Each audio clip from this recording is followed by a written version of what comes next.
Avant de poursuivre les aventures de Ash dans un troisième film Evil Dead, Sam Raimi et ses collaborateurs vont s'attaquer pour la première fois à l'univers des super-héros. Grand fan de comics depuis l'enfance, il imagine son propre personnage, Darkman, grandement inspiré de The Shadow, personnage important de la radio et la littérature, ainsi que des Universal Monsters ou du fantôme de l'opéra. Avec ce film, Raimi entre dans la cour des grands avec un budget bien plus important, et il va en tirer profit en proposant un grand spectacle digne de la bande dessinée, avec au casting Liam Neeson, Larry Drake et Frances McDormand.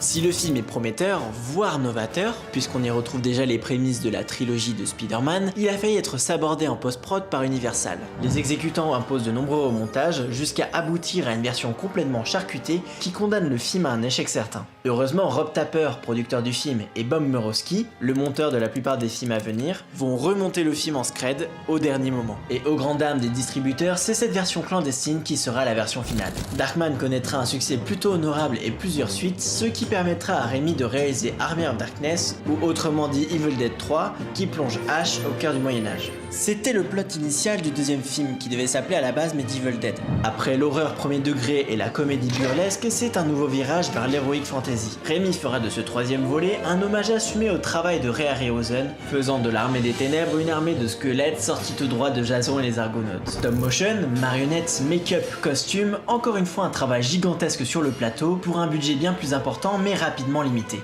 Le résultat sera contraint par plusieurs facteurs. D'un côté, les ambitions trop grandes du film viennent paralyser la mise en scène de Raimi, et de l'autre, le film se prend les revers de la post-prod de Darkman avec à nouveau des remontages, de la censure et des reshoots, avec une fin alternative imposée, plus classique mais totalement à l'antithèse de la fin initiale. Une fin qui suggérait une quatrième suite où Ash serait dans le futur et affronterait des Deadites avec des robots. Oui. Raimi est désormais installé à Hollywood, capable de faire aboutir ses projets et travailler sur de véritables blockbusters, ce qui va être déterminant pour la suite de sa carrière.